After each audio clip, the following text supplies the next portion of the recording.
দিল্লিতে মেয়ের সঙ্গে থাকছেন হাসিনা, ঘুরে বেড়াচ্ছেন লোদি গার্ডেনে। এই নিয়ে এক প্রতিবেদন প্রকাশ করেছে ব্রিটিশ সংবাদ মাধ্যম ফিনান্সিয়াল টাইমস। আর এদিকে হাসিনাকে দেশে ফিরিয়ে এনে বিচারের মুখোমুখি করার দাবিও যখন জোরালো হচ্ছে, ঠিক এমন সময় মুখোমুখি হতে যাচ্ছে নরেন্দ্র মোদী এবং ডক্টর ইউনূস। তবে তাদের বৈঠক এখনো চূড়ান্ত হয়নি বলে জানিয়েছে নয়াদিল্লি। জনবিক্ষোভের মুখে গেল মাসে দেশ ছেড়ে ভারতে আশ্রয় নেন শেখ হাসিনা। সেখানে তিনি ঠিক কোথায় থাকছেন তা নিয়ে মানুষের কৌতূহলের শেষ নেই।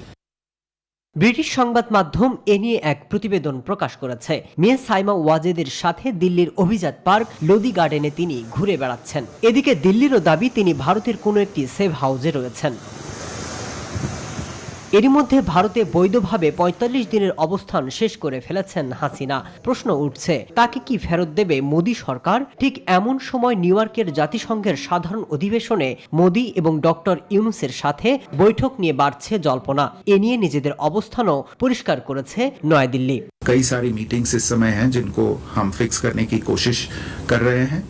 जितना समय उपलब्ध है हमारे पास मीटिंग्स के लिए, तो अभी मैं किसी स्पेसिफिक मीटिंग के बारे में आपको नहीं बता पाऊंगा कि मीटिंग्स फिक्स हुई हैं या नहीं। এদিকে অন্তর্বর্তী সরকারের প্রধান উপদেষ্টা ডক্টর মোহাম্মদ ইউনূস জাতিসংঘের সাধারণ পরিষদের অধিবেশনে যোগ দিতে ২৪ সেপ্টেম্বর নিউ ইয়র্ক যাচ্ছেন। মাসুদ রানা, নিউজ 24।